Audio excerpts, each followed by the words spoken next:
স্বাগতম। আজ আমরা দেখব ত্রিকোণমিতিক অনুপাতে নেগেটিভ কোণ অর্থাৎ ঋণাত্মক কোণগুলো কিভাবে কাজ করে। প্রথমে আমরা সূত্রগুলো দেখে নিই।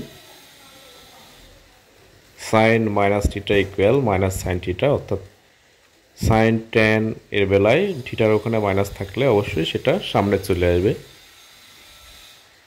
cosec minus theta equal minus cosec theta এবং cot minus theta equal minus cot theta.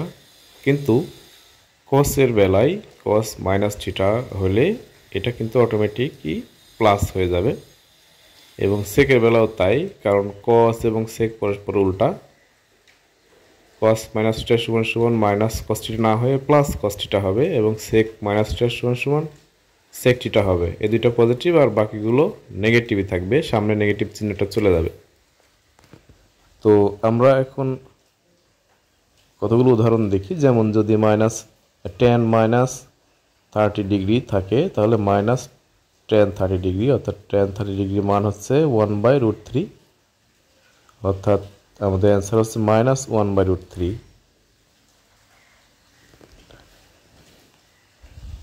আবার সাইন মাইনাস 60 ডিগ্রি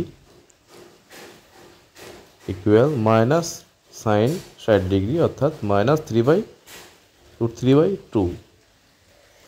কিন্তু যদি cos মাইনাস 30 ডিগ্রি থাকে